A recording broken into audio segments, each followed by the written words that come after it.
Hello, എൻ്റെ പേര് ശ്രയാനിൽ. ഞാൻ എയിംസ് ഭുവനേശ്വറിൽ ഫസ്റ്റ് ഇയർ MBBS സ്റ്റുഡൻ്റ് ആണ്. ഇവിടെ ക്യാമ്പസൊക്കെ നല്ല ക്യാമ്പസാണ്. ഇവിടെ കുറച്ചുകൂടി അക്കാഡമിക് ഓറിയൻറ്റഡ് ആണെങ്കിലും സ്പോർട്സും കൾച്ചറൽസും എല്ലാം അവർ ഒരുമിച്ച് കൊണ്ടുപോകുന്നുണ്ട്. പിന്നെ ഭാഷ ഒഡിയാണ്, പക്ഷേ ലാംഗ്വേജ് പ്രശ്നമൊന്നും ഇല്ല, കാരണം ക്ലാസ്സസ് ഒക്കെ ഇംഗ്ലീഷിലാണ്.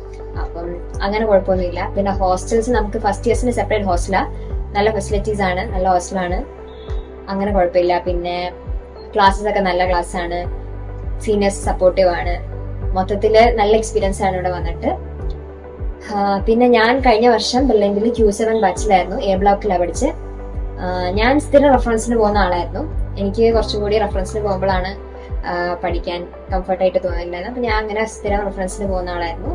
പിന്നെ ഇടയ്ക്ക് ഞാൻ ഹോസ്റ്റലിൽ ഇരിക്കും, മാറി മാറി. പിന്നെ ബേസിക്കലി എനിക്ക് പറയാനുള്ള ഷെഡ്യൂൾ ഉണ്ടാക്കി പഠിക്കാൻ നോക്കുക. എനിക്ക് തീരെ ഇഷ്ടമല്ലായിരുന്നു ഷെഡ്യൂൾ ഉണ്ടാക്കി പഠിക്കും. പക്ഷെ എന്തൊക്കെ പറഞ്ഞാലും നിങ്ങൾക്ക് മോർ ടോപ്പിക്സ് കവർ ചെയ്യാനും നിങ്ങൾക്ക് മൊത്തത്തിൽ നിങ്ങൾക്കൊരു സാറ്റിസ്ഫാക്ഷൻ ഉണ്ടാവാനും ഈ ഷെഡ്യൂൾ ഉണ്ടാക്കുന്ന നല്ല ഹെൽപ്പ് ചെയ്യും.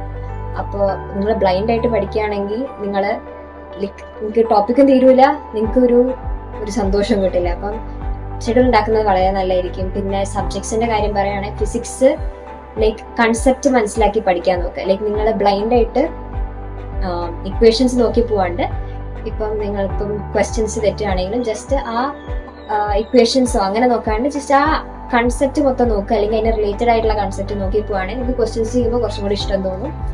പിന്നെ ഇക്വേഷൻ ബുക്ക് മെയിൻറ്റെയിൻ ചെയ്യാൻ നോക്കുക, എല്ലാ ചാപ്റ്ററിന്റെ ഇമ്പോർട്ടൻറ്റ് ഇക്വേഷൻസ് അങ്ങനെ.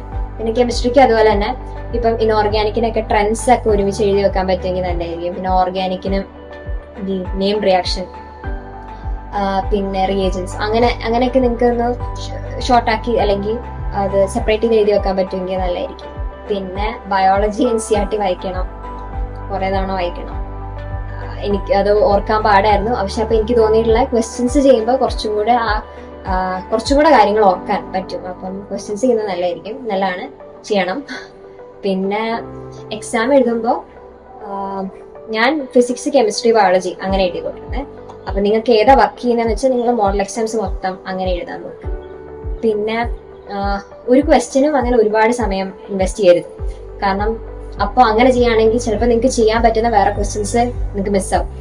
നമുക്ക് മാർക്ക് കൂടുതലല്ലേ വേണ്ട, അപ്പം നമുക്ക് ചെയ്യാൻ പറ്റുന്ന ക്വസ്റ്റ്യൻസ് മിസ്സാവാണ്ട് ഒരു ക്വസ്റ്റ്യന് ഒരുപാട് സമയം കളയാണ്ട് അത് സമയം എടുക്കുക, അല്ലെങ്കിൽ കിട്ടുന്നില്ലെന്ന് തോന്നാനും വിട്ടേക്ക്. കാരണം 2025 നീറ്റില് അങ്ങനെ ഫിസിക്സിന് ഇപ്പൊ ഞാൻ ഫിസിക്സ് തുടങ്ങിയിട്ട് അങ്ങനെ സ്കിപ്പ് ചെയ്ത് പോയാണ്ടാണ് എനിക്ക് കുറെ കൂടി ക്വസ്റ്റ്യൻസ് എഴുതാൻ പറ്റിയത്.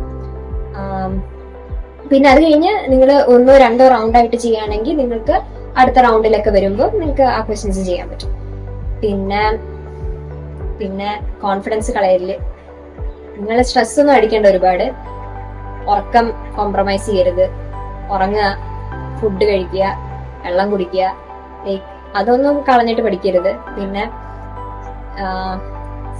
ഫ്രണ്ട്സിനോടൊക്കെ ഇടയ്ക്ക് സംസാരിക്കുക, പിന്നെ ഒരുപാട് സ്ട്രെസ് ആകാണ്ട് ചില്ലായിട്ട് പഠിക്കുക, കോൺഫിഡൻസ് കളയല്. എൻ്റെ വരെ keep working, you will get it. All the best. Brilliant Study Center, India's #1 coaching center for NEET and JEE.